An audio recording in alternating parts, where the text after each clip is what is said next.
Good morning students, so this is Vibha Parekh and let us start and continue the topic of Raoult's law and the ideal and non-ideal solutions. तो basically आज की class में हम क्या बात करने वाले हैं, आइडियल सॉल्यूशंस क्या होते हैं, नॉन आइडियल सॉल्यूशंस क्या होते हैं, किस तरह से आइडियल और नॉन आइडियल सॉल्यूशंस एक दूसरे से अलग अलग हैं, हम उनको डिस्टिंग्विश कैसे करेंगे एंड उनके अलग होने का बेसिक फंडा क्या है उसको आज हम लोग डिस्कस करेंगे. Okay, so we will try to cover the whole thing about the non ideal and ideal solutions. Okay, so let's start our today's topic. But इससे पहले कि मैं आपको इसके बारे में बताना स्टार्ट करूं, इसके फंडामेंटल्स की तरफ लेकर जाऊं, बेसिक कॉन्सेप्ट की तरफ लेकर जाऊं, let us try to have some questions in our mind.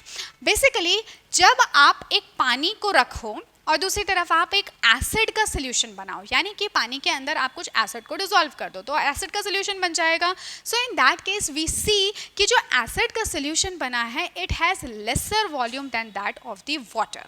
जब सिंपल पानी था उसका वॉल्यूम ज़्यादा था, जब हमने उसमें एसिड डाल दिया so there is some very very very little decrease in the volume, जो कि आपको नेकेड आई से तो नहीं दिखाई देगा, but yes if you will be seeing at a very microscopic level you will be able to C.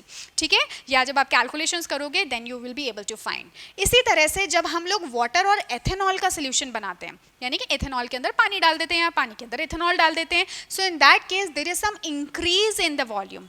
Volume कुछ बढ़ जाता है, थोड़ा सा पर कुछ बढ़ जाता है. इसी तरह से जब हम इथेनॉल को एक तरफ रखें, यानी सिंपली इथेनॉल प्रेजेंट है और एक बार हम क्या करें इथेनॉल के अंदर एसीटोन को डाल दें, so in this case you will be seeing जो एसीटोन इथेनॉल का सोल्यूशन है, जो मिक्सचर है दैट इज डिफरेंट, उसका जो वॉल्यूम है वो पहले से ज़्यादा हो चुका है. इसी तरह से एसीटोन के अंदर जब आप क्लोरोफॉर्म को ऐड कर देते हो तो इसका वॉल्यूम कम हो जाता है. और इसी तरह से जब बेंजीन और बेंजीन, यानी कि बेंजीन आपके पास में प्रेजेंट और बेंजीन में आप क्या डाल दो, टॉलुएंट डाल दो, सो यू विल सी कि कोई डिफरेंस नहीं आता है, यानी कि वॉल्यूम वैसा का वैसा ही है. तो इन सब चीज़ों के पीछे क्या लॉजिक हो सकता है? ठीक है, तो ऐसा तो है नहीं कि जो भी हम साइंस में बात करते हैं we don't believe in simple कुछ भी मनगढ़ंत कहानी, है ना, ऐसे तो हम नहीं करते. So it means that there should be some logical explanation behind this. So this we will try to say in our today's class. हम आज ये देखने की कोशिश करेंगे कि इन सभी ऑब्जर्वेशंस के पीछे पॉसिबल रीजंस क्या हो सकते हैं based on the Raoult's law. Okay, और ये भी हम इनमें से पता करेंगे कि कौन से इनमें से सॉल्यूशंस ऐसे हैं जिनको कि हम आइडियल सॉल्यूशंस कह सकते हैं और कौन से ऐसे हैं जिनको कि हम नॉन आइडियल सॉल्यूशंस कहते हैं. So let's try to see the fundamental part, जो कि क्या है वेपर प्रेशर. अगर आप वेपर प्रेशर के कॉन्सेप्ट को समझ जाओगे so almost 60% of the part is done from your side. Okay, तो क्या होता है वेपर प्रेशर? तो सबसे पहले मैं आपको कुछ थोड़ा सा एक्सप्लेन कर देती हूँ and then we will go to the statement part. देखो सिंपली अगर मैं कोई एक लिक्विड रखूं यहाँ पे, so if we let us say consider कि वो लिक्विड ऐसा है जो कि वॉलेटाइल नेचर का है, यानी कि वो अपने कुछ वेपर्स भी फॉर्म करता है at that particular temperature and pressure. ठीक है, अभी ये मैंने एक वेसल रखा है, इस वेसल के अंदर लिक्विड है and let's consider that this is what, this is a liquid and this is volatile in nature. ये क्या है, वॉलेटाइल लिक्विड है. वॉलेटाइल का मतलब आप समझते होंगे, यानी कि उस टेम्परेचर प्रेशर पे it will be present in its liquid form as well as in its vapour form. ठीक है, अब क्योंकि वेसल हमारा खुला है तो यहाँ पे कुछ इवेपोरेशन प्रोसेस हो रहा है, यानी कि पार्टिकल्स वेपर फेज में जा रहे हैं और जाने के बाद में इनको जगह जो है पूरा खुला आसमान पड़ा है इनके लिए, तो ये फटाफट से वेपर्स में कन्वर्ट होंगे और इधर उधर अपने अपने रास्ते निकल जाएंगे. और जो एक बार इस वेसल से बाहर निकल गया उसको तो हम कहीं से पकड़ के ला नहीं सकते. ठीक है, तो धीरे धीरे एक इवेपोरेशन प्रोसेस लगातार यहाँ पे चलता रहेगा and after some time you will see कि अगर लेट से ये पानी है या कोई और लिक्विड है तो वो based on it's vapour pressure, कि उसका वेपर प्रेशर कितना ज़्यादा है उसके बेसिस पे वो उसकी क्वांटिटी वहाँ पे कम होती जाएगी. जैसे कि अगर हम पानी की बात करें तो पानी का वेपर प्रेशर इथेनॉल के कंपैरिजन में कम होता है. इस वजह से इथेनॉल को जैसे ही आप ऐसे हवा में रख दोगे, या फिर आपको पता होगा सैनिटाइजर्स होते हैं, सैनिटाइजर के अंदर इथेनॉल प्रेजेंट होता है, या जो सिंपली अल्कोहल की बॉटल्स होती हैं, अगर आप उसको खुला छोड़ दोगे तो आफ्टर सम टाइम वो बिल्कुल बॉटल खाली हो चुकी होगी. जबकि पानी के साथ ऐसा नहीं होता. एक ग्लास में अगर आप पानी खुला रख के छोड़ दो तो 3, 4, 5, 10 दिन लग जाते हैं उस पानी को पूरी तरह से इवेपोरेट होने में. सो दैट सेज दैट कि जो वेपर प्रेशर है वाटर का it is lower than that of the vapour pressure of ethanol. ठीक है, तो बेसिकली हुआ क्या कि इवेपोरेशन प्रोसेस यहाँ पे हो रहा है, बट वी डोंट वांट कि जो हमारे वेपर पार्टिकल्स हैं हमसे लूज हो जाएं. ठीक है, तो ऐसे में मैं क्या करूँगी, इस वेसल को क्लोज कर दूंगी. है ना। और याद करो यार, आप लोगों ने फिजिकल इक्विलिब्रियम तो पढ़ रखा है, सो यू नो कि अगर वहाँ पे इवेपोरेशन प्रोसेस होगा एंड वेसल इज क्लोज, तो ऐसे में कंडेंसेशन भी स्टार्ट हो जाएगा. So there will be an equilibrium between evaporation process में और कंडेंसेशन प्रोसेस में there is some physical equilibrium. ठीक है. हालांकि फिलहाल ये जो भी वेपर के पार्टिकल्स यहाँ पर आए हैं तो हैं तो आखिरकार क्या गैस के ही पार्टिकल्स हैं ना. And gas has a tendency, या टेंडेंसी कह लो, या उनके पास इतनी काइनेटिक एनर्जी होती है कि वो कहीं पे भी स्टेबल होकर नहीं बैठ सकते. वो रैंडम मूवमेंट पे लगातार रहना चाहते हैं. और इस रैंडम मूवमेंट के दौरान वो बेसिकली क्या करते हैं, जहाँ जगह मिलती है उसके ऊपर पे प्रेशर क्रिएट करते हैं. यानी कि वो वॉल्स पे भी प्रेशर डालेंगे, एक दूसरे के ऊपर भी प्रेशर डालेंगे, और इसी दौरान वो कुछ प्रेशर इस लिक्विड के सरफेस पे भी डालेंगे. ठीक है.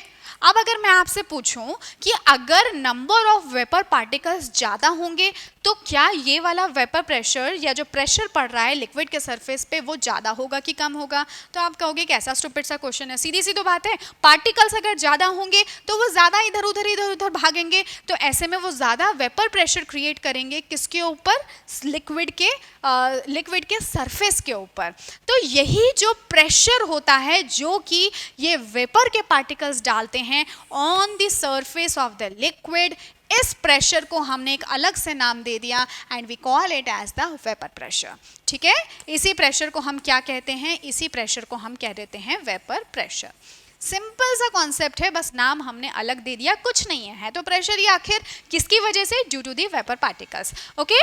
Now let's try to see this statement. So what is vapour pressure? At any constant temperature, the partial pressure, ठीक है. अब ये partial pressure है बिकॉज ये हम यहाँ पे ये भी कंसिडर कर सकते हैं that if it's a solution तो वहाँ पे गैस के अलावा दूसरे पार्टिकल्स भी प्रेजेंट होंगे, तो कुछ प्रेशर इन पार्टिकल्स की वजह से होगा, कुछ प्रेशर जो है वो दूसरे काइंड ऑफ पार्टिकल्स की वजह से होगा. तो बेसिकली किसी एक पर्टिकुलर काइंड ऑफ पार्टिकल की वजह से क्या प्रेशर होता है, so that will be considered as the partial pressure. अगर हम सिंपली एक प्योर कॉम्पोनेंट, एक प्योर लिक्विड की बात करते हैं जिसमें एक ही तरह के कॉम्पोनेंट प्रेजेंट हैं, सो that will be a simple vapour pressure, right. And so this partial pressure exerted by any of the vapor or the gas, जो भी मैंने आपसे बात की कि ये हो सकता है कि गैस कोई डिफरेंट गैस हो, और अगर हम वेपर कह रहे हैं तो इसका मतलब वो उसी लिक्विड के अपने वेपर्स होंगे. ठीक है. On the surface of the solution और लिक्विड, तो सोल्यूशन कोई और हो सकता है और लिक्विड है तो उसका मतलब उसके वेपर्स अपने होंगे. ठीक है. आप समझ सकते हो ना इन चीज़ों को. लिक्विड है तो यानी कि उसके अपने वेपर्स होंगे, और अगर ये कोई ऐसा सोल्यूशन है जो कि नॉन वोलेटाइल नेचर का है तो उसके लिए हम कोई डिफरेंट गैस को भी देख सकते हैं. क्लियर. दोनों ही रेस्पेक्ट में आप क्या बता सकते हो, वेपर प्रेशर का concept which is volatile in nature at equilibrium condition, सब हमने डिस्कस कर लिया. तो इस टाइम पे ये कितना प्रेशर पड़ेगा due to the vapour particles and the gas particles over the liquid surface, इसी प्रेशर को हम कहते हैं वेपर प्रेशर. ठीक है. सो आई होप अगर आप ये वेपर प्रेशर का कॉन्सेप्ट समझ चुके हो. सो नाउ लेट्स सी बहुत क्विकली कि कौन कौन से वो फैक्टर्स होते हैं जो कि वेपर प्रेशर से को अफेक्ट कर सकते हैं. ठीक है. बहुत सिंपल है, ज़्यादा हम इसमें टाइम नहीं वेस्ट करेंगे. अगर मैं बात करूँ टेम्परेचर की, तो आप खुद सोचो अगर टेम्परेचर इंक्रीज होगा तो पार्टिकल्स ज़्यादा इधर उधर गैस के भागेंगे, तो वो ज़्यादा प्रेशर पुट करेंगे किसके ऊपर, लिक्विड के सरफेस के ऊपर, यानी कि vapour pressure is expected to increase. ठीक है. तो मैं क्या कह सकती हूँ कि जो प्रेशर है वो इंक्रीज हो जाएगा due to the gas over the liquid surface. Simple था. नेचर ऑफ लिक्विड, अगर मान लो आपका जो लिक्विड है, हम एक वॉलेटाइल लिक्विड की बात कर रहे हैं फिलहाल यहाँ पे. ठीक है. अब अगर मैं मान लूँ कि मेरे लिक्विड के अपने खुद के पार्टिकल्स ऐसे हैं जिनमें कि आपस में ही बड़ी अच्छी बॉन्डिंग है. ठीक है. ये पार्टिकल क्या है, एक दूसरे से अलग ही नहीं होना चाहता.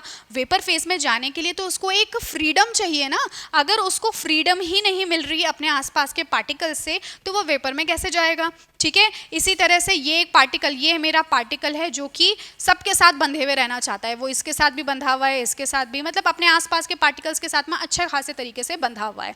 तो ऐसे में जो इसकी टेंडेंसी है वेपर में जाने की, वो तो कम हो जाएगी. अब जब वेपर में जाने की ही टेंडेंसी कम हो जाएगी तो फिर प्रेशर क्या डलेगा, नंबर ऑफ वेपर पार्टिकल्स भी कम हो जाएंगे, तो जब नंबर ऑफ पार्टिकल्स कम हो जाएंगे तो वेपर प्रेशर कम हो जाएगा, राइट। तो इसका मतलब नेचर ऑफ लिक्विड कैसा है, अगर intermolecular forces of attraction if this is high with in the particles of the liquid, तो ऐसे केस में जो वेपर प्रेशर है, मैं इसको पी की जगह फिलहाल वेपर प्रेशर लिख देती हूँ, है तो ये pressure he but still just एक थोड़ा सा डिफ्रेंशिएट करने के लिए। तो अगर intermolecular forces of attractions liquid particles के बीच में बढ़ जाएंगे तो वेपर प्रेशर क्या हो जाएगा, डिक्रीज हो जाएगा। ऐसा क्यों हुआ, क्योंकि नंबर ऑफ जो वेपर पार्टिकल्स हैं वो हमारे डिक्रीज हो गए, ठीक है। आप चाहे तो यहाँ पे भी लिख सकते हो, जो नंबर ऑफ वेपर पार्टिकल्स हैं वो यहाँ पे क्या हो रहे थे, इंक्रीज हो रहे थे, जबकि यहाँ पे नंबर ऑफ वेपर पार्टिकल्स क्या हो रहे हैं, आपके पार्टिकल्स डिक्रीज हो रहे हैं। क्लियर है, तो कोई बड़ी बात नहीं थी। बॉइलिंग पॉइंट, आप खुद सोचो, वो वाले लिक्विड जिनका कि बॉइलिंग पॉइंट कम होता है, यानी कि वो इजीली गैसियस फेज में चले जाते हैं, इजीली गैस में चले जाते हैं, यानी कि ज़्यादा से ज़्यादा पार्टिकल्स उनके वेपर फेज में होंगे, है ना। तो नंबर ऑफ वेपर पार्टिकल्स हमारे यहाँ पे क्या हो जाएंगे, नंबर ऑफ वेपर पार्टिकल्स ज़्यादा हो जाएंगे, ज़्यादा हो जाएंगे। अब जब नंबर ऑफ वेपर पार्टिकल्स ज़्यादा हो जाएंगे तो जो वेपर प्रेशर था वो इन्हीं की वजह से तो लग रहा था, तो वेपर प्रेशर ऐसे केस में इंक्रीज हो जाएगा। बॉइलिंग पॉइंट कम होगा जिस लिक्विड का, उसके लिए वेपर प्रेशर ज़्यादा होगा, ठीक है। तो जैसे कि अगर एग्जांपल लें पानी का और इथेनॉल का, तो इथेनॉल का कितना होता है 85 डिग्री सेल्सियस के अराउंड, और पानी का कितना होता है boiling point, so that is 100 degree Celsius. तो इथेनॉल का वेपर प्रेशर वाटर से ज़्यादा है, ठीक है। इसी तरह से very important concept which is what, purity of liquid, यानी कि अगर मैं सिंपली बात करूं एक सॉल्वेंट की जिसमें सिर्फ एक ही तरह का कंपोनेंट प्रेजेंट है, और दूसरी तरफ मैं बात करूं किसी सॉल्यूशन की जिसमें कि दो या दो से ज़्यादा टाइप ऑफ कंपोनेंट प्रेजेंट है, अगर आप इन दोनों के वेपर प्रेशर को कंपेयर करोगे, so there is a different notations. हम इसको पी नॉट से रिप्रेजेंट करते हैं और इसको पी से रिप्रेजेंट करते हैं। सो लेट्स से कि अगर मेरी स्पीशीज़ का नाम क्या है जिसके लिए मैं बात कर रही हूँ, let's say if it is A, so this is been seen कि जो सॉल्वेंट का वेपर प्रेशर होता है it is always higher than the vapour pressure, partial vapour pressure of A in the solution. इसका अपना रीज़न क्या है, because एक सोल्यूशन के अंदर जो सॉल्यूट के पार्टिकल्स हैं या नॉन वॉलेटाइल कंपोनेंट के पार्टिकल्स हैं वो भी आपके बैठे हुए होंगे लिक्विड के सरफेस पे, जिसकी वजह से पर यूनिट एरिया सॉल्वेंट के या वॉलेटाइल लिक्विड के नंबर ऑफ पार्टिकल्स डिक्रीज हो जाते हैं जो कि वॉलेटाइल नेचर के थे। अब जब number of particles per unit area liquid पे डिक्रीज हो जाएंगे तो वही तो जाके वेपर्स बना रहे थे, तो वो भी वेपर के नंबर ऑफ पार्टिकल्स कम हो जाएंगे। तो बेसिकली हम देखेंगे क्या, नंबर ऑफ पार्टिकल्स लिक्विड के सरफेस पे कम थे इसलिए वेपर में कम गए, और वेपर में कम गए तो उन्होंने कम प्रेशर लगाया लिक्विड के सरफेस पे, इसलिए वेपर प्रेशर आपका कम हो गया, ठीक है। So this happens in the case of solution. So I have given you a good idea of the vapor pressure over here. अब ये सब हम क्यों पढ़ रहे हैं for the ideal and non-ideal solution? तो बेसिकली क्या है, एक हमारे साइंटिस्ट थे, बड़े फेमस साइंटिस्ट हैं राउल्स, तो उन्होंने एक लॉ दिया था based on the concept of vapour pressure, जिसको कि अब हम थोड़ा समझते हैं, ठीक है। तो क्या बोला था उन्होंने, that the law states that for a solution of the volatile liquid the partial vapour pressure of each of the component of the solution is directly proportional to its mole fraction present in the solution. देखो simple सी सीधी सी बात में मैं अगर बोलूँ तो P is directly proportional to mole fraction, ये बात इन्होंने कही।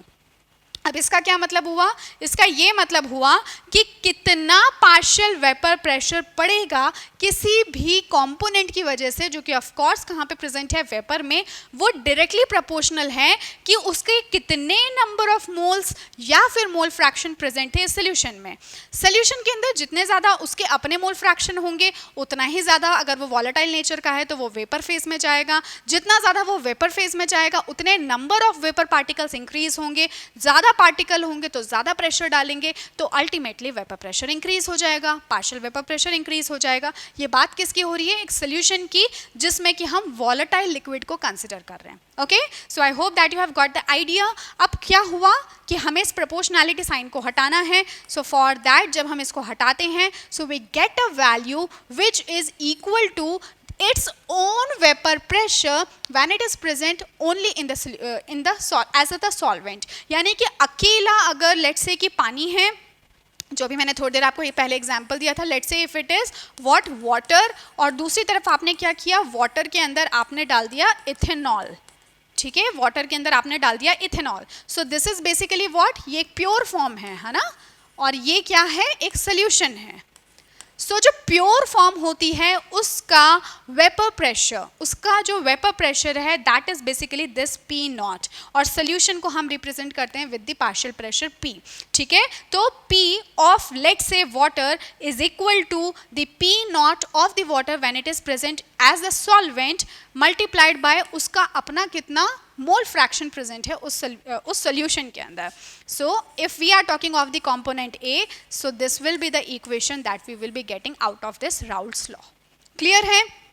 प्योर फॉर्म को हमेशा हम नॉट से रिप्रेजेंट करते हैं और इसको हम पार्शियल प्रेशर कहते हैं। So this is an important thing जो कि आपको थोड़ा सा ध्यान रखनी है। So this is all about the law that has said. अब इस लॉ को बताने के लिए, इसको एक्सप्रेस करने के लिए उन्होंने डिफरेंट टाइप के केसेस लिए, ठीक है, जिनमें से सभी केसेस को तो नहीं बट किसी एक केस को आज हम लोग डिस्कस करेंगे which is related to the concept of ideal and non ideal solutions. Clear? तो देखो यहाँ पे उन्होंने एक ऐसा सोल्यूशन लिया जिसके अंदर हमारे पास दो लिक्विड्स हैं, दोनों ही लिक्विड मेरे वॉलेटाइल नेचर के हैं, ठीक है। हालांकि मुझे फिर भी पता है कि भले ही मेरे दोनों लिक्विड वॉलेटाइल हों, लेकिन स्टिल एक सॉल्वेंट की कंपैरिजन में एक सॉल्यूशन का वेपर प्रेशर हमेशा कम होगा, ठीक है। इतना तो मैं जानती हूँ कि मेरा सॉल्वेंट जो है उसके लिए जो वेपर प्रेशर है it is always higher than that of the solution, चाहे उस सोल्यूशन के अंदर दोनों ही कंपोनेंट वॉलेटाइल हो, चाहे उसके अंदर एक वॉलेटाइल हो एक नॉन वॉलेटाइल हो। द रीज़न बीइंग चाहे कुछ भी हो बट लिक्विड के ऊपर जो जिस भी कंपोनेंट के बारे में हम बात कर रहे हैं उसके नंबर ऑफ पार्टिकल्स तो कम हो ही जाएंगे, राइट, क्योंकि अब वहाँ पे सॉल्यूट के भी पार्टिकल्स प्रेजेंट होंगे जिसकी वजह से वेपर में नंबर ऑफ पार्टिकल्स कम जाएंगे of the volatile liquid. Clear? So I think you have got this idea. ये दोनों ही कंडीशंस हो सकती हैं, वॉलेटाइल एंड नॉन वॉलेटाइल हमारे पास सॉल्यूट हो या फिर दोनों ही वॉलेटाइल हों। दोनों ही केसेस में द सोल्यूशन, इसका जो वेपर प्रेशर है जिसको कि हम P से रिप्रेजेंट करते हैं and this is P not, वो हमेशा ही कम होगा from the solvents vapour pressure, ठीक है। तो अब हम इससे क्या कंक्लूड कर रहे हैं, and we have taken one of the condition according to our convenience. आप P1 नॉट को भी P2 नॉट से ज़्यादा लिख सकते हो, उसमें कोई इशू नहीं है, ठीक है, but we will have to take some conditions ताकि हम डाइवर्स वे में इसको कैलकुलेट कर सकें। So we have taken it like this. आप किसी को भी यूज़ कर सकते हो, कोई इसमें प्रॉब्लम नहीं है। So let's try to solve this, derive some equation, ठीक है। जब दोनों ही वॉलेटाइल लिक्विड हैं और मुझे ये फाइंड आउट करना है कि लेट्स से कि ये है मेरा सोल्यूशन, ठीक है, ये मेरा सोल्यूशन है एंड वी आर सेइंग कि इसके अंदर let's say that this is my solution, ठीक है, सोल्यूशन है, इसमें दो मेरे पास कंपोनेंट्स हैं एंड लेट्स से कि दोनों ही कैसे हैं, वॉलेटाइल नेचर के हैं। तो ये है मेरा, मान लो एक येलो कलर का कंपोनेंट, इसकी वजह से वेपर में कुछ पार्टिकल्स होंगे। लेट्स से कि मैं जो भी कुछ कैलकुलेट कर रही हूँ वो इसकी वजह से कर रही हूँ, ठीक है। एंड दूसरा है मेरा एक और पार्टिकल जो कि क्या है, सॉल्यूट है, ठीक है, इसको हमें थोड़ा कम दिखाना है। सो इसके भी क्योंकि नंबर सॉल्यूट है, कम अमाउंट में प्रेजेंट है, तो उसके भी पार्टिकल्स प्रेजेंट तो होंगे पर थोड़े कम होंगे, है ना, सॉल्वेंट के कंपैरिजन में, ठीक है, ये चीज़ें आप समझ गए होंगे। अब हम देख रहे हैं कि इस पूरे सोल्यूशन का टोटल वेपर प्रेशर कितना निकल के आएगा।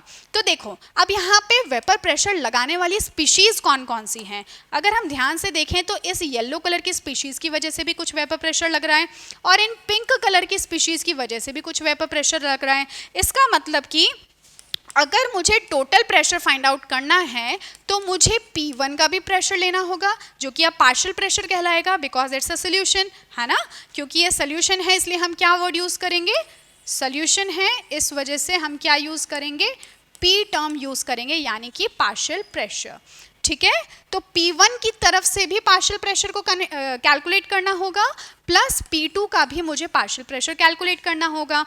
अब याद करो राउल्ट्स लॉ हमने क्या पढ़ा था, ठीक है, मैंने आपको ये बताया था, ये होता है हमारा Raoult's law, PA is equal to P nought A and the mole fraction of A in the solution.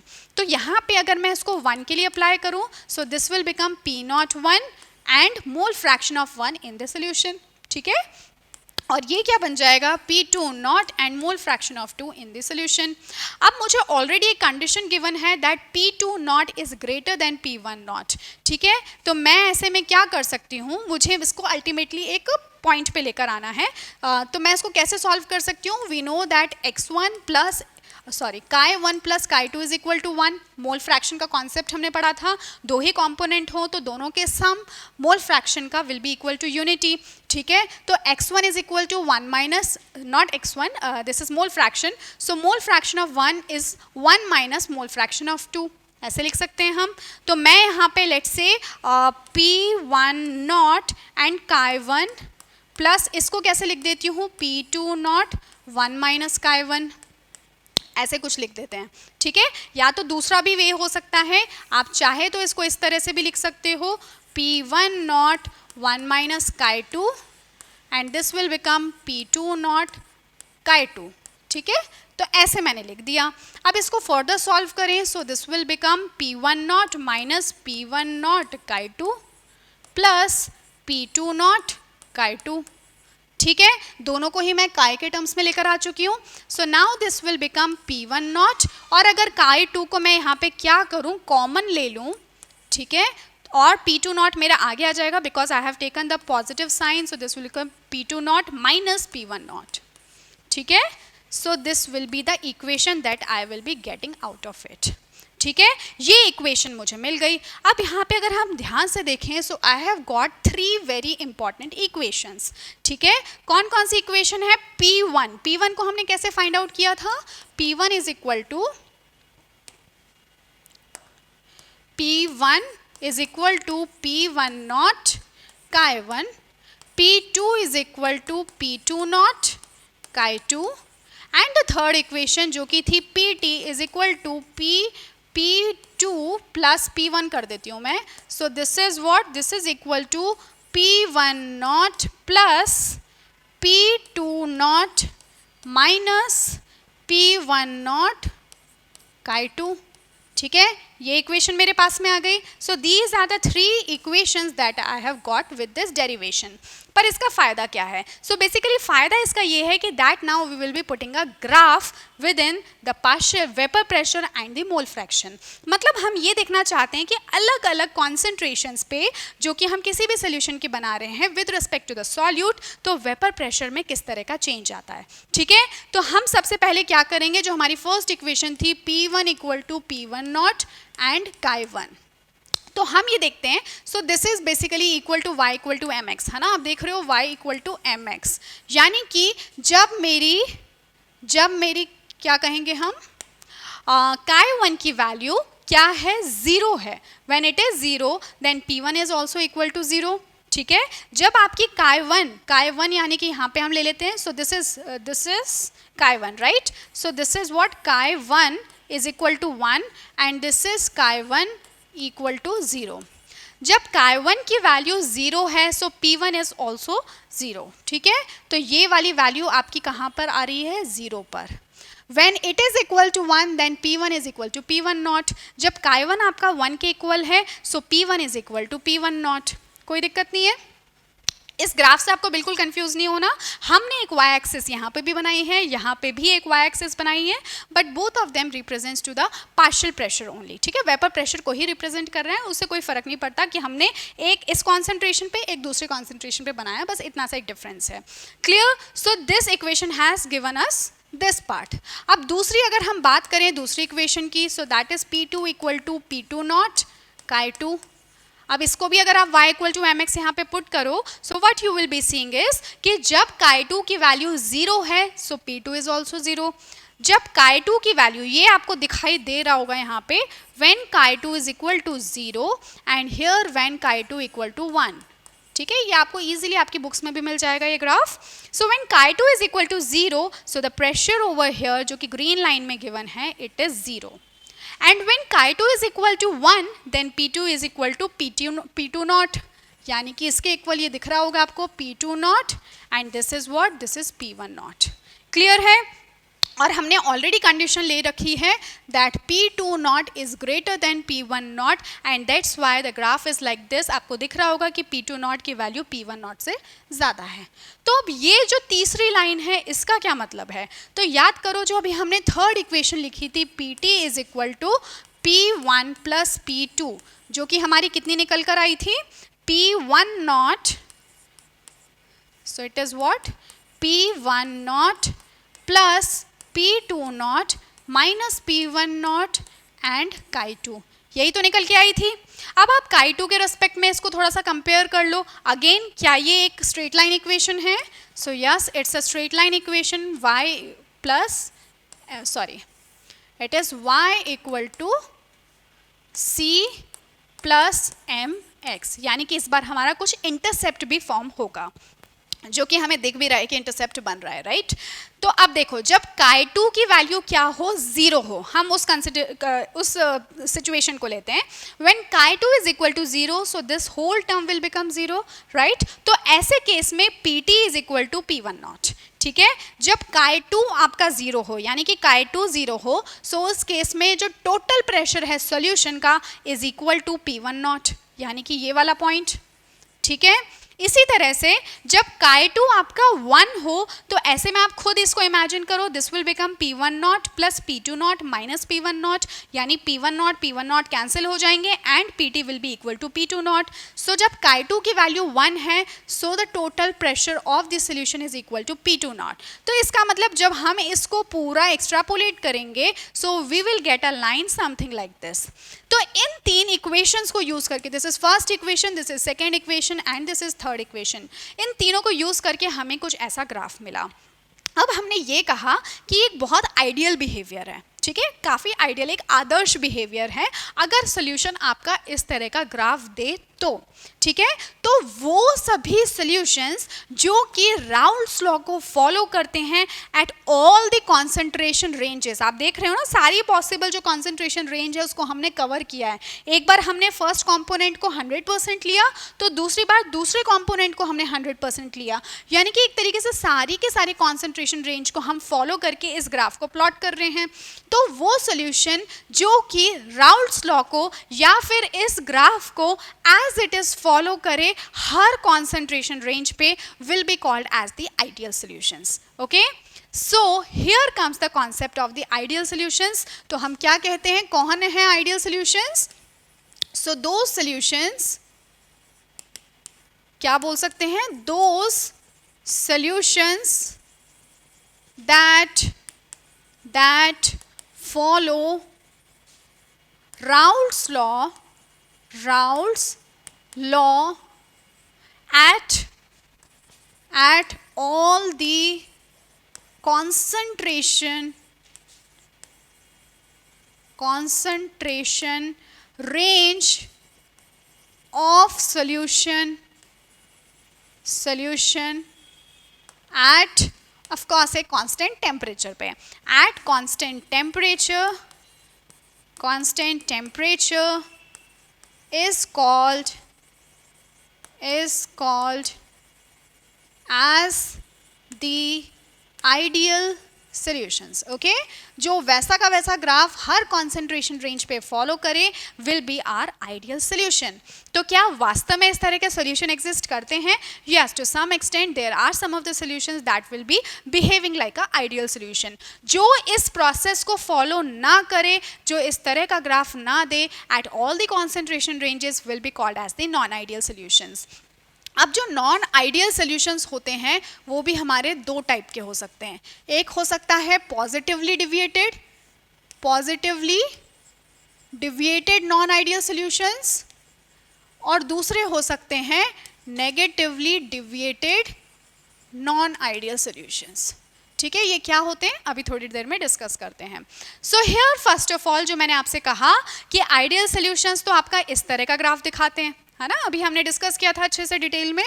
So this is the graph for the ideal solutions. तो ये किसके लिए है, दिस इज फॉर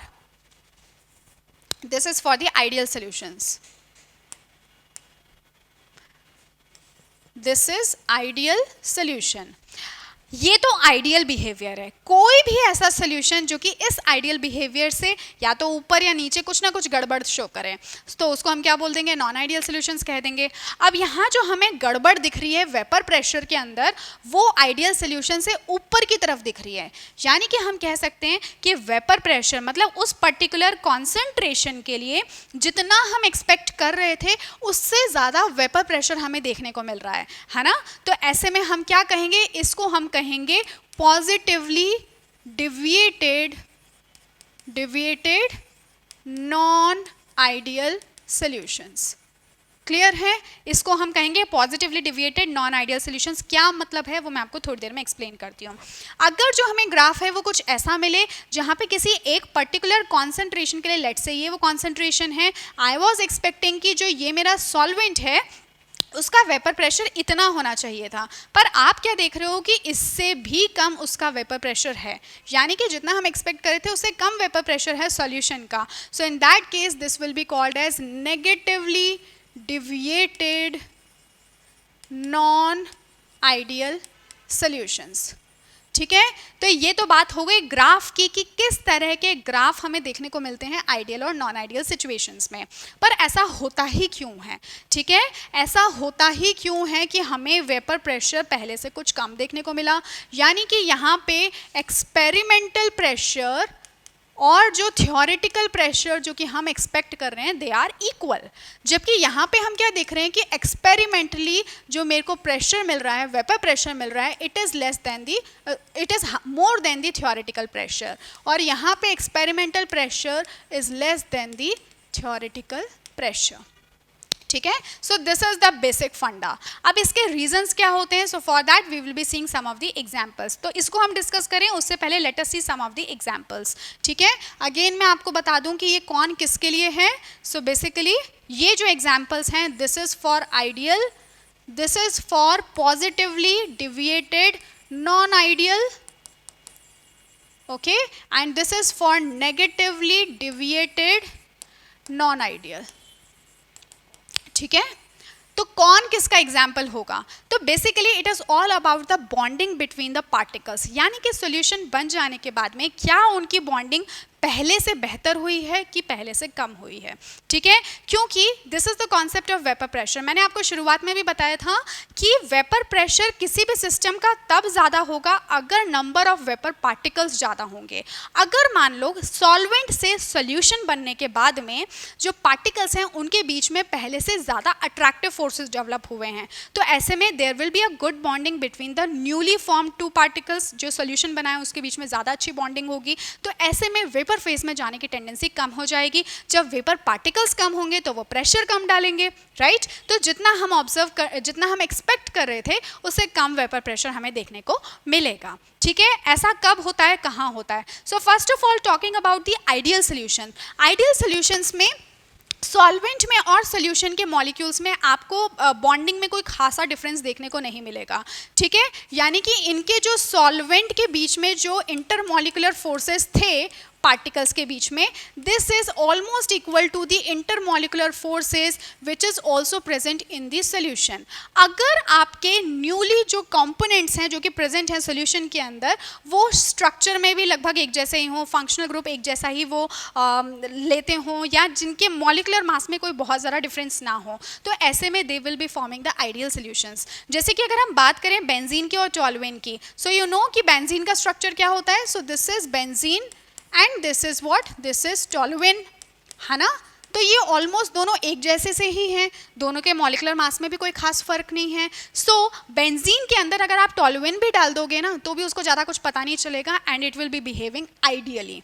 ठीक है, इसी तरह से आप बाकी जो एग्जाम्पल्स हैं उनको भी कंपेयर करके देख सकते हो, वो कहीं ना कहीं एक दूसरे से काफ़ी हद तक अपने स्ट्रक्चर में, अपने फंक्शनल ग्रुप्स में या फिर अपने मॉलिक्यूलर मास में सिमिलर होते हैं। ठीक है, जबकि नॉन आइडियल सॉल्यूशंस अगर पॉजिटिवली डिविएटेड हैं, सो वी नो कि यहाँ पे जो एक्सपेरिमेंटल प्रेशर है, ठीक है, वेपर प्रेशर जो कि एक्सपेरिमेंटल है, it is higher than the theoretical, यानी कि यहाँ पे ज़्यादा वेपर के पार्टिकल्स बन रहे हैं। वेपर के पार्टिकल्स तब ज़्यादा बनेंगे अगर जो न्यूली फॉर्म जो हमारा सोल्यूशन है उसके पार्टिकल्स के बीच में कम अट्रैक्शन होगा। यानी कि अगर हम बात करें इंटरमॉलिक्यूलर फोर्सेस की, तो जो सॉल्वेंट में पहले थे वो ज़्यादा स्ट्रॉन्गर थे than that of the intermolecular force, जो कि अब सॉल्यूशन के कंपोनेंट पार्टिकल्स के बीच में है। जब इनके बीच में अट्रैक्शन ही कम है तो ये एक दूसरे से दूर जाना चाहेंगे, ऐसे में वो ज़्यादा इजीली वेपर्स में कन्वर्ट हो जाएंगे, यानी कि वो वेपर प्रेशर को ज़्यादा इंक्रीज करेंगे। Vapour pressure is always directly proportional to the number of vapour particles, ठीक है। तो क्योंकि नंबर ऑफ वेपर पार्टिकल्स इस केस में ज़्यादा बनेंगे, so vapour pressure is higher. Vapour pressure higher होगा so they will be forming positively deviated non ideal solutions. ऐसा इसलिए हुआ क्योंकि इंटरमॉलिक्यूलर फोर्सेस इनके बीच में कम है, ठीक है। बिल्कुल उसका उल्टा, इसका एग्जाम्पल अगर हम देखें तो हम जानते हैं एसीटोन एंड इथेनॉल। देखो इथेनॉल जो होता है ना, it has a tendency to form hydrogen bonding, ठीक है।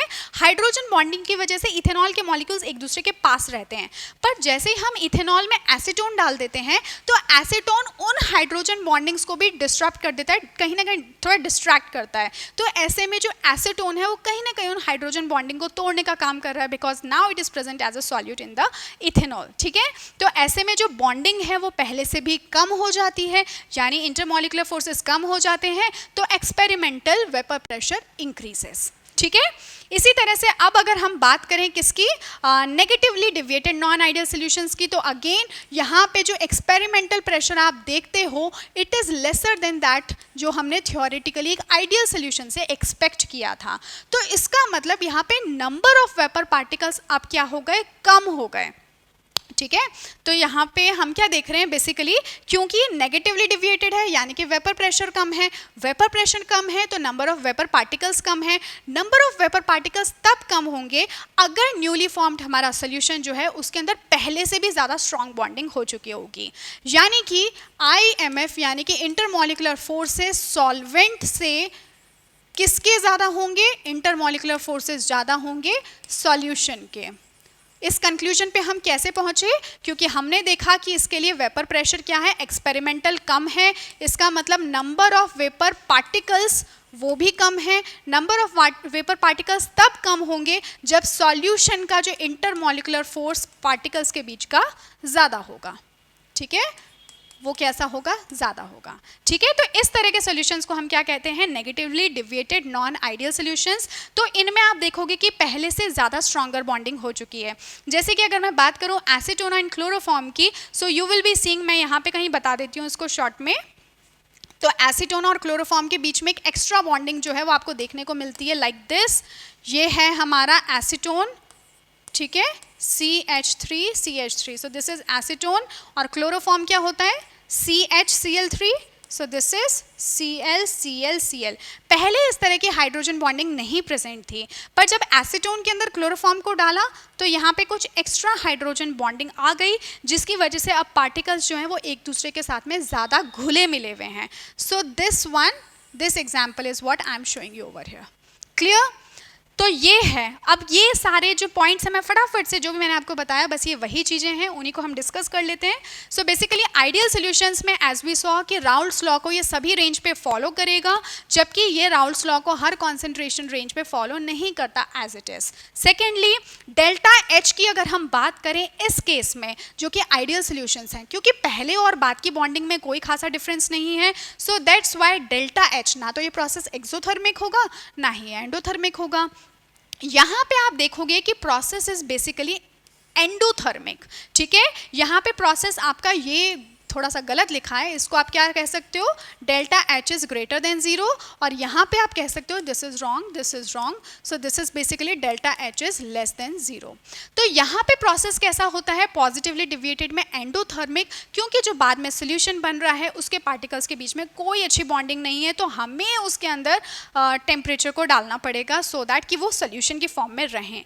जबकि यहाँ पे सोल्यूशन के अंदर पार्टिकल्स के बीच में बेटर बॉन्डिंग है, तो जैसे ही वो एक दूसरे के पास में आएंगे they will do this by releasing some amount of energy, यानी कि delta H is less than 0, ठीक है। अब ऐसे ही अगर हम बात करें डेल्टा वी की, तो डेल्टा वी क्योंकि पहले की और बाद की बॉन्डिंग एक जैसी ही है तो वॉल्यूम में कोई डिफरेंस नहीं आया। तो आप याद करो जब हमने शुरुआत में इस टॉपिक को स्टार्ट किया था, I have given you an example of benzene and toluene, तो उसमें कोई खास वॉल्यूम में डिफरेंस नहीं आता है अगर आप बेंजीन के अंदर थोड़ा सा टॉलुएन डाल भी दो तो। लेकिन ऐसा यहाँ नहीं होता। यहाँ पे आप क्या देखोगे, अगेन यहाँ पे इसको डेल्टा एच वॉल्यूम के टर्म्स में अगर हम कहें, so delta we over here will be greater than zero, क्योंकि पहले से जो बॉन्डिंग है वो वीक हुई है, यानी पार्टिकल्स दूर दूर रहना चाहेंगे, वेपर में जाएंगे तो ultimately they will be increasing their volume, final volume will be higher. जबकि यहाँ पे अगर हम बात करें, so volume is decreased, okay, you can actually cross this part. So volume यहाँ पे अगर हम देखेंगे, so this will be lesser, क्योंकि अब जो पार्टिकल्स हैं वो पहले से भी ज़्यादा एक दूसरे के क्लोज आ गए हैं, तो अल्टीमेट जो वॉल्यूम है वो पहले से कम हो जाएगा, ठीक है। एंड सिमिलरली ये है अट्रैक्टिव फोर्सेस को लेकर, जो कि मैं आपको ऑलरेडी एक्सप्लेन कर चुकी हूँ कि इनिशियली जितना भी पार्टिकल्स के बीच में प्रेशर था, सोल्यूशन बनने के बाद में भी इक्वल ही है, जबकि इस केस में जो वेपर प्रेशर है वो पहले से कम हो जाएगा and here it will be more, ठीक है, sorry here it will be higher, क्योंकि हम देख रहे थे ना पॉजिटिवली डिविएटेड आपको देखने को मिल रहा है, जबकि यहाँ पे आपको नेगेटिवली डिविएटेड कुछ वेपर प्रेशर मिल रहा है। सो फाइनल सोल्यूशन का जो वेपर प्रेशर है it is lesser than that of the ideal situation, ठीक है। इसी तरह से यहाँ पे इंटरैक्शन की बात की है, जो मैंने आपको ऑलरेडी समझा दिया। पहले जो पार्टिकल्स थे सॉल्वेंट के और जो सॉल्यूट एंड सॉल्वेंट के सोल्यूशन में हैं, उनके बीच में ऑलमोस्ट एक जैसे ही इंटरैक्शंस हैं, ठीक है, सिमिलर इंटरैक्शंस। जबकि पॉजिटिवली डिविएटेड में इंटरैक्शंस पहले से वीकर हुए हैं इन द सोल्यूशन। और अगर हम बात करें non ideal solution negatively type, तो उसमें हम देखेंगे कि पहले से भी ज़्यादा stronger forces of attractions develop हुए हैं, जिसकी वजह से ही तो हम देख रहे हैं कि डेल्टा वी भी कम हो गया, डेल्टा एच भी कम हो गया, राइट। सिमिलरली एस्केपिंग टेंडेंसी, तो अगेन क्योंकि escaping tendency is all about the vapour pressure, ठीक है ना, तो यहाँ पे आप क्या देख रहे हो कि एस्केपिंग टेंडेंसी ऑलमोस्ट वो की वही है, कोई बहुत ज़्यादा डिफरेंस नहीं है। जबकि यहाँ पे जो positively deviated non ideal solutions होते हैं उसमें एस्केपिंग टेंडेंसी बढ़ती है, तभी तो आपको पहले से वेपर प्रेशर ज़्यादा देखने को मिल रहा है, और यहाँ पे एस्केपिंग टेंडेंसी पहले से कम होती है, तभी आपको वेपर प्रेशर पहले से कम देखने को मिल रहा है, okay. So I hope that you have got all these points. सीधा सा सिंपल सा मतलब जो है आप वो सिंपली इस ग्राफ को देखकर निकाल सकते हो, and you can write different points out of it, okay.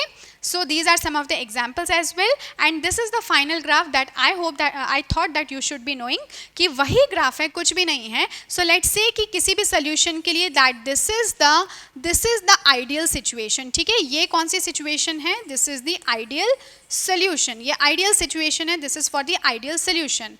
तो ऐसे में वो solution जो इस तरह का ग्राफ हमें दे रहे होंगे that will be positively deviated non-ideal solutions, ठीक है। ऐसा इसलिए होगा क्योंकि इनके सोल्यूशन का वेपर प्रेशर हम जितना एक्सपेक्ट कर रहे थे उससे ज़्यादा है। इसी तरह से वो सभी सोल्यूशंस जिनके लिए कि इस तरह का ग्राफ आपको मिल रहा होगा, so that will be called as negatively deviated non ideal solutions. ऐसा इसलिए हुआ क्योंकि अब जो सोल्यूशन बनके आपका तैयार हुआ है it has better interactive forces, okay, पहले से ज़्यादा इंटरैक्टिव फोर्सेस हैं, ज़्यादा स्ट्रॉन्गर बॉन्डिंग है। ऐसे में एक एजियोट्रॉपिक का भी कॉन्सेप्ट आता है which is entirely different concept, but आप यहाँ से देख सकते हो वो सभी सॉल्यूशंस जो कि पॉजिटिवली डिविएटेड होते हैं, those are been called as the positive azeotrope. और इनके लिए जब आप इन सॉल्यूशंस के लिए बॉइलिंग पॉइंट को फाइंड आउट करते हो तो मज़े की बात ये है कि इस टाइम पे जो बॉइलिंग पॉइंट आपको मिलता है वो इस पर्टिकुलर कॉन्सेंट्रेशन पे, it is always concentration specific, ठीक है, एजियोट्रॉपिक मिक्सचर्स। सो इस टाइम पे जो आपको बॉइलिंग पॉइंट मिलता है that is the minimum boiling point that you can expect for the solution, ठीक है। और इस एजियोट्रॉपिक जो कॉन्सेंट्रेशन होती है, एजियोट्रॉपिक मिक्सचर्स होते हैं, यू कैन नॉट इवन उनको आप फ्रैक्शनल डिस्टिलेशन की हेल्प से चाहे तो आइसोलेट करना चाहो, so you can not do that, ठीक है। इसी तरह से जो नेगेटिव आपके एजियोट्रॉप्स होते हैं दैट इज़ द पार्ट, वो कौन शो करते हैं, negatively deviated non ideal solutions. पर इस टाइम पे जो आपको बॉइलिंग पॉइंट मिलता है it is even much higher than all the solution concentration ranges, ठीक है। तो इस वजह से हम इनको मैक्सिमम बॉइलिंग पॉइंट हम यहाँ पे देखने को मिलता है इस पर्टिकुलर कॉन्सेंट्रेशन पे। और ये कॉन्सेंट्रेशन कौन सी है इसको मैं आपको दिखा देती हूँ। सो दिस इज दैट कॉन्सेंट्रेशन, है ना, ये एक पर्टिकुलर कॉन्सेंट्रेशन होगी उस सोल्यूशन की, and this is the particular concentration for that solution. Clear? It is always concentration specific. This is known as maximum boiling azeotrops, and this one is known as the minimum boiling azeotropic mixtures. Clear? So with this concept, I have completed the Raoult's law. I have told you about the vapor pressure. I have told you quite in detail about the ideal and the non-ideal solutions of negatively deviated type and the positively deviated type. ठीक है, तो इस तरह से बहुत सारा concept जो है वो हमने ट्राई किया है कि हम कम से कम टाइम में इसको कवर कर सकें. So this is really very important part. यहाँ से राउल्ट्स लॉ पे आपसे कुछ न्यूमेरिकल क्वेश्चंस भी पूछे जा सकते हैं. अदरवाइज इस पर्टिकुलर टॉपिक से theoretical questions are very common कि आपसे सिंपली ये पूछ लिया जाएगा कि आइडियल और नॉन आइडियल सॉल्यूशंस में डिस्टिंग्विश करो, या फिर नेगेटिवली या positively deviated non ideal solutions में आपको डिस्टिंग्विश करना होगा. So simply first of all you have to make that graph that I have discussed with you, and also you will have to write some of the very small points. छोटे छोटे से आपको points वहाँ पे लिखने होंगे. Okay, and this was an important concept of the chapter solutions. So this is all from my side for this topic. So I will meet with you in another class with some another concept. Till then, take care of yourself.